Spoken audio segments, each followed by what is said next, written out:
Have you ever wondered how your sales performance compares against your competitors and peers? The B2B Sales Benchmark Report provides the definitive guide to what success looks like in 2021. See how you compare in terms of win rate, sales cycle, average deal value, relationships, and engagement. You can see the results and get the full report at ebster.com/B2B-sales-benchmarks.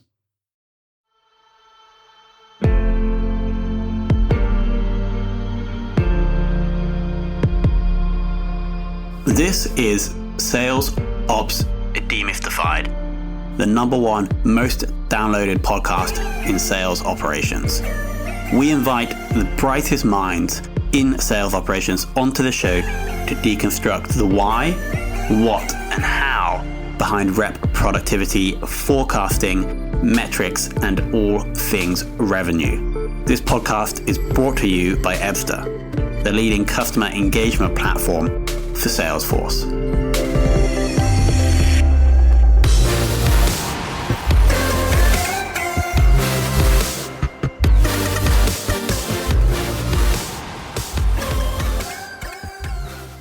Hello and welcome to a very special episode of Sales Ops Demystified. We're joined by Simon Owens, currently Sales Operations Manager at Redgate Software. Hello, Simon. Hi. Now, Simon has over 20 years experience in sales and about 25% of that in sales operations. So we're going to get a perspective here of someone who has extensive experience on the sales side, but then has more recently moved into the operations side. Correct, yeah. So let's kick off with the first question on how you originally got into sales operations. I still don't know. I definitely didn't apply for anything going back in the years. It was fell into it basically. As I got into sales management and the roles I was doing, they became, I guess, more and more senior, more analytics, more strategy needed. And it just grew from there. And I found that you're spending less time sort of managing a sales team and more time looking at the processes and the infrastructure behind it and enabling the sales team to go and do their job. And then you end up getting into that sales ops role. So it's really hard to say when I first got into sales ops. But there must have been there must have been something within you that fell towards the operations side, right? Because could you have just stayed in management and then gone into sales leadership? Yeah, I mean, I guess the main one was at BT phone books. When I was there, we were in a declining market, so business was a lot harder to get. We didn't have the resource of a sales ops team behind us. So it was down to the managers to try and come up with ways outside the box to go and try and generate more revenue. And that was analysing data, analysing trends, looking at more stuff like that. And that was sort of the first major ops piece ahead of the management stuff that I started to do. And once I got into that, really enjoyed it, had some good success there. And then the next role I went to at Konica, again, was more strategy, customer segmentation this time, and how we change our model. And then ended up at Sky, which was then really analytical. We did have some sales ops people working with us, but a lot of it was down to the managers and look at that local presence as well. Yeah. That's how that goes on. So each job sort of got more and more sales ops focused. And in the end, before I started with Redgate, I was probably doing well over 50% of my role was sales ops. Oh, that was at Sky. Yeah. Cool. And then you joined Redgate as pure sales ops. Pure sales ops, yeah. So this is your first pure sales ops role. Pure role, yeah. And how's it going? Fantastic. I've been there for 2 years. It's a great company.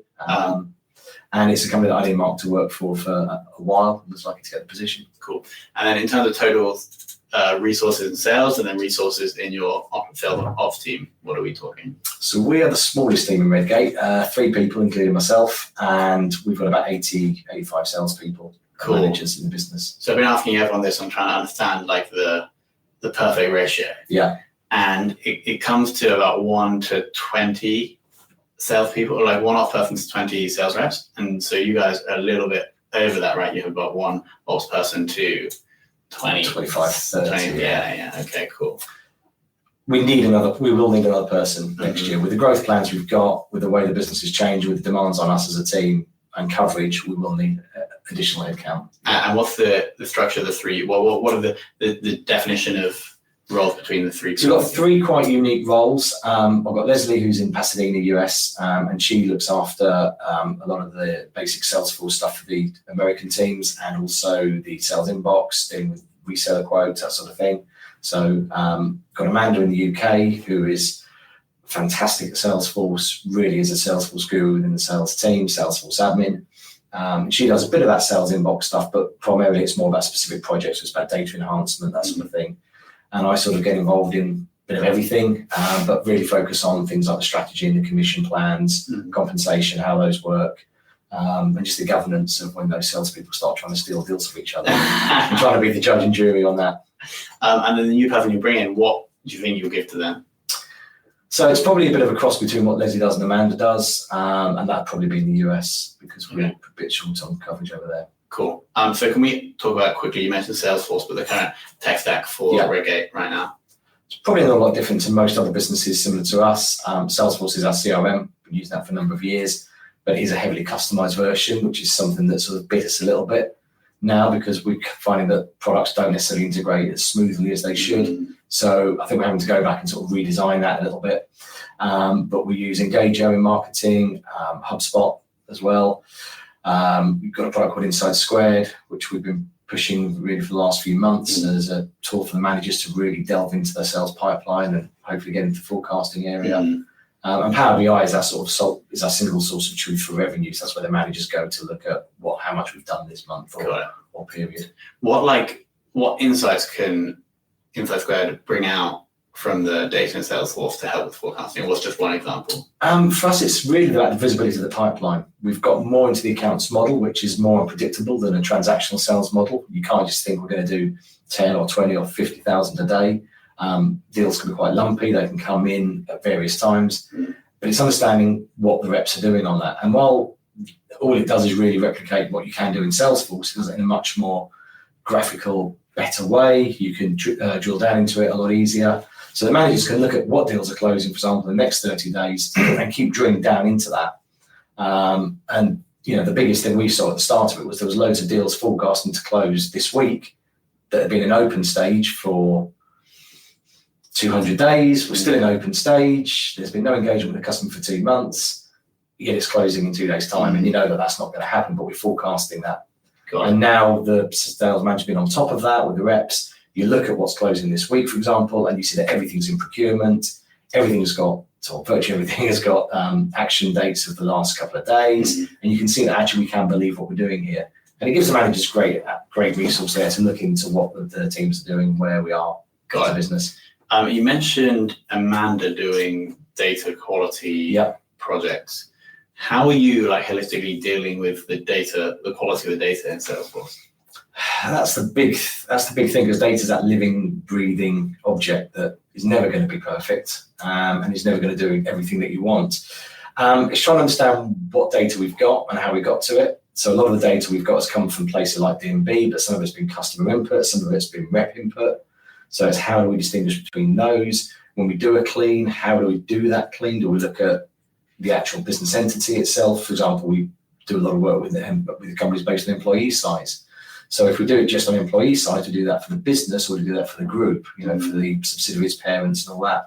So it's really trying to take a step back and understand what we're trying to do and trying to have it as consistent as possible. But that isn't always the case. Yeah, I do totally agree that you might do some data project and then think, oh, we're fine now, but actually it's something that's going to keep degrading and you have to keep doing stuff. You've got to keep doing it almost every day if you can, which we don't do. But one of the other things is to get rid of a lot of excess data, and we've got a lot of excess data there, which we're going through the process of trying to get rid of, and just make sure that our processes are more streamlined so that the data we hold is less but of better quality. But we've had some audits done on the data and it's good. It's not perfect, it's not fantastic. But the other thing around data is it's knowing when and how to use it. So the big thing is I'll do a report for somebody today. Somebody does a very similar report in a couple of days' time, gets different data results when you've taken a different time, and sometimes people don't get that. So I was trying to educate people about, just because I do a report a week ago doesn't mean you'll get the same numbers next time, because things do move in that period. So there's also an educational piece as well. Definitely, yeah. Moving on to the sales reps now. So you mentioned that the sales team has doubled in the past 2 years. Yeah. Do you have any tips for onboarding? I assume you probably had to be involved in that process. Yeah, I mean, we've been onboarding a lot of people over the last couple of years. We've been lucky that now we're getting a lot of people in at the renewals and inside sales levels, that are then moving up to SDR level and then moving into the AE level, where you don't need to necessarily do a lot of product training because they've been doing a very similar job and they understand the company and everything else. But yeah, in the US, we've gone through some massive growth, and we've had somebody out there who's really focused on sales enablement, making sure there's a good learning resource bank there. We use our pre-sales engineers an awful lot, but we also use the other people in the business. So the AEs will take other new AEs or SDRs through that thing because they can relate especially closely to what is relevant in the real world. Yeah. And not just a technical sheet or a feature sheet, but actually what it does for the customer and what it can solve for them. So we've got, obviously, Amanda does some of the Salesforce specific training. I'll take some of the managers through other bits and pieces, but it is really a collective effort. I mean, we've got a great people team there that set up the basics. I think a lot of the time is getting that right. So when they turn up for work on the first day, they've got a laptop. You know, one of my jobs, I had to turn up and buy my own laptop and expense it. So you don't want that sort of environment. You want everything to be smooth, everything to be there, and the managers sort of dipping in and out of the training and using people like us or people in marketing as and when they need to. Got it. Okay, that makes sense. So kind of empowering the other resources in the company to do that, and then you're just the puppet master at the back. A bit like that, yeah. We're just there behind the scenes, maybe coordinating a few bits and using sales enablement to then, you know, really sort of look at individual learning areas and to do all the testing and benchmarking there to make sure we're doing things properly. If you had to influence a salesperson to start using a new process that maybe is not what they want to do, how would you go about that, or how have you done that previously? If it's Salesforce, just make it mandatory. They can't do a thing without doing it, but that sometimes can get people's backs up. A lot of the time it's about communication with them. So it's about understanding what we're trying to solve by this new process or new feature that we're putting in. What is it we're trying to do? What are the problems with the way of doing it at the moment, to make sure that's really clear to them. So they can actually see, okay, this way of doing it isn't perfect. It might look perfect to me, but I can see how it's causing back-end problems in finance, or we can't measure how many leads we're getting in marketing, or something else that's having a real big impact on the business. So they can understand the reason why we need to change, the impact that's going to have on them, as in if it's like a marketing issue, we can give them better marketing data, better leads. Well, that's a bit of a win-win. And then we did put the process in. But it's also about making sure we try and communicate that with them, not just before we do it, but as we do it. So we can get their feedback and we can say, look, this is what we're planning on doing. What are your thoughts? Can you see any? Because sometimes they can spot the issues that we won't, any particular issues here. And they go, yeah, there's that you haven't considered. Okay, we can go back, we visit that, change the process slightly and put it back in. And then it's really, we get them on board. We always try and make sure we have got sort of sales champions as well in different teams so that they can be the immediate go-to person for the other team. But then obviously we've got sales ops and maybe the IT core function to go in there and help out if needed. Got it. And what are you doing at the moment to make reps more productive? Trying to basically take as much of the back end stuff away from them as possible and try and make it more around getting them time on the phone. So I've always been really keen to look at the sales reps or people in sales should be spending as much time as possible in front of customers or talking to customers in some way or doing something with a customer, and not worrying about back-end problems or what commission they're going to get paid this month or anything else. So it's trying to take that away from them. And it's very much like sport in that respect where, you know, you've got Ben Stokes who wins the Ashes for England and wins the World Cup for England, but actually, although he's a fantastic cricketer, there's a team behind him, making sure he's eating the right things, making sure he's doing the right training, the right exercise, getting him to the ground on time, making sure he's got enough bats in his bag, all that sort of stuff. And I think a lot of it is making sure that we're putting our sales teams in that position where they don't have to think, they can just think, right, today I've got these leads to follow up, these customers to call, and then it just goes really smoothly. The cricket analogy, I like it. Very timely. Do you think that the way to accurately measure time spent selling, because you're saying that's an important metric, right? Yeah. Yeah. Can you actually measure how long a salesperson is spending selling, and then track that over time to see if you guys are doing a good job? You can in some roles, and I've done that successfully in some roles, but I think in a lot of roles it's different, especially when you're in more of a consultative sales process where you need to understand and spend time researching the customer. It's how do you quantify that? And that's really important. You can't just pick up the phone and prospect somebody. You need to understand their business, what pains they might be having, their immediate team. So a lot of that stuff goes on in the background. They might need to go away and check some technical information about a tool that we might be recommending to them. So there's a lot of stuff that you can't actually measure. What you can look for is general sales activity, and I can give you a steer as to whether we should be doing more or less. But just because somebody does a lot of activity doesn't mean they're the greatest salesperson. True. And I've known salespeople who've had probably the weakest number of sales activities, but you give them 5 leads, they'll close 4 for you. And it's a good indicator, but it's not the be all and end all. Sure. Can we quickly jump to forecasting? We touched on that earlier with Insight Square. Yeah.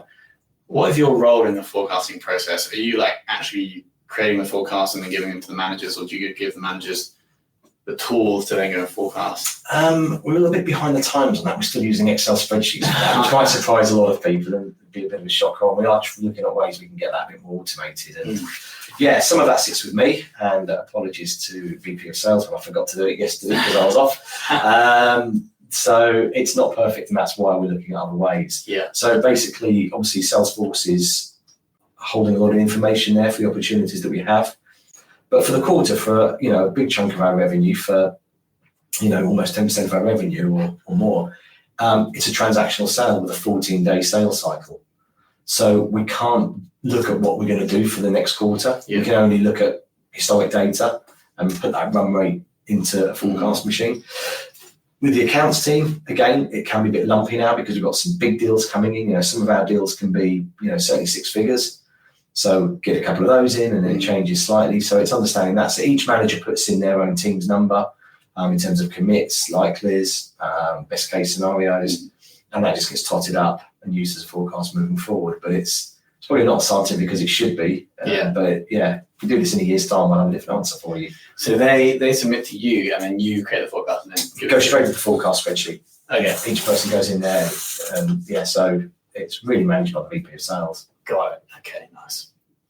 And then you've also given them the Insight Square tool to help them manage their reps. Yeah, I mean, obviously, Ops will set up various dashboards for them and reports to make sure they can accurately track the forecast. We can go back with, look, historically on web revenue, we do X amount per day. So we've got so many days left. This is what we think we're going to come in with. We do look at historic trends because, we're not a particularly seasonal business, but some quarters or the end of quarters better than another. Yeah. So even on web revenue, we won't just do $10,000 a day. We might do 6, 7, 8,000 at the start of the month and then ramp up at the end and do 12, 15. So it's trying to look at those little quirks as well. Nice. And then a question that we don't normally ask about the different, because you've spent time being a salesperson, sales manager, and now in sales operations. Do you think there is a different skill set required for a sales manager versus a sales operations person? Or do you think that the same person could be equally effective at both roles? I think you can be equally effective at both. Again, to chuck a sports analogy in, you can have football managers that are very charismatic and engaging and sort of take people with them on that journey without necessarily being the best tactical person. But then you have other people that are very much into the tactics, like the Arsene Wenger sort of managers who very much go on that rather than personality, and they can still do the same thing. I think having worked in sales has given me a massive help because it makes me understand what the challenges are personally for the managers, personally for the reps, but also for the wider business as a whole. And I think setting comp plans, the first thing you do as a sales rep is how can I make the most out of this? What loopholes are in there that I can look at? And having done the job of looking for those loopholes myself and managing those, then you start to get to know what's fair for the business and what's fair for the individual. So I think it definitely helps having that sales background. And I don't see any reason why somebody can't move between one and the other. Okay. So are you saying that sales experience is necessary to succeed in sales ops? I wouldn't say it's necessary, but I'd say it's a big help. It's a big help. I was winding up there. Okay, cool. Moving on to metrics. Yeah. So throughout your career in management and operations, what has been a metric that you found incredibly insightful or useful?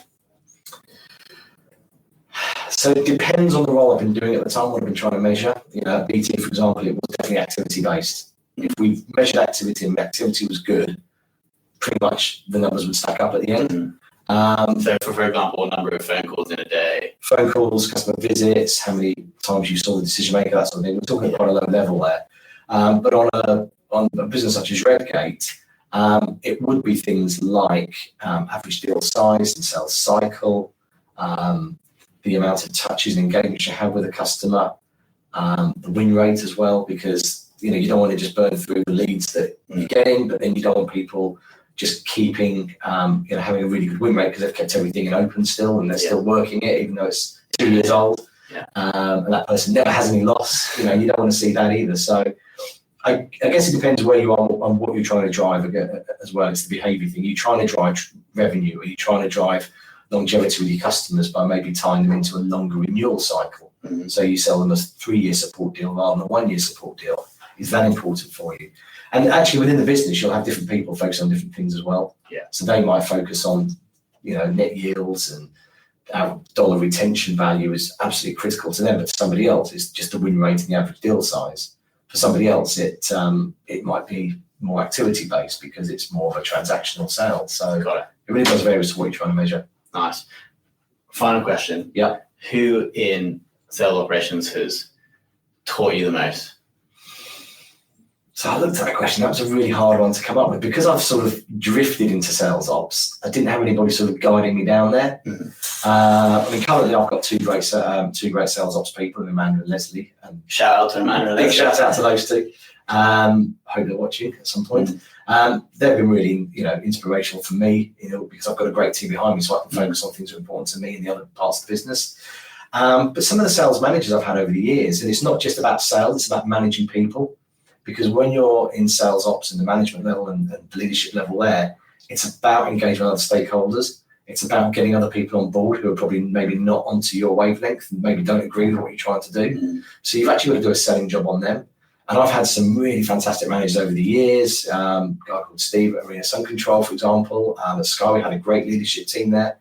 But I've also had some really bad managers over the years. And I've probably learned as much from those, I won't name them, as I have the good ones.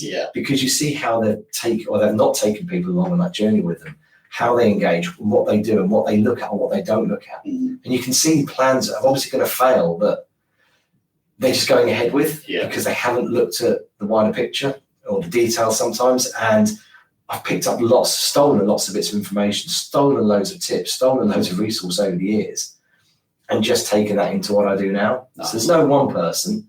It's just a combination of things. But I think managing up is a really important thing when you're in sales ops because you're often reporting to a very senior person in business. You're dealing with some very, very senior people across the business, like the exec team.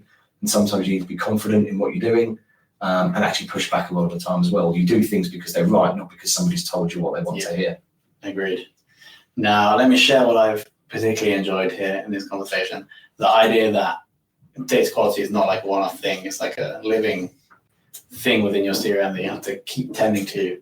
And then I like the two sporting analogies. I really like how looking at a salesperson like Ben Stokes, and you're everybody in the background, like giving them everything they need to go and close the deals. And then the difference between the Arsene Wenger type analytical leader and then a more like emotional, maybe Jose Mourinho. I don't know if he's tactical or not. I don't really know either. And the difference in skill set between managing and operations and actually how you can be either but still be successful. I think having a balance of the two, like in most things, is a good thing to have because sometimes you need that enthusiasm to drag people along, but sometimes you've got to rely on that technical backup. And the technical backup is the evidence behind it. You can take people with you with an inspirational message, but then you need to have some backup data as well to prove what you're saying is correct. So when you say you have the two, it's maybe a hard question to answer, but you have the two sides of like the manager, the inspirational, and then the analytical as well. I think so, yeah. I hope so. And on that note, Simon, thank you so much for coming on. That's okay. Thanks a lot.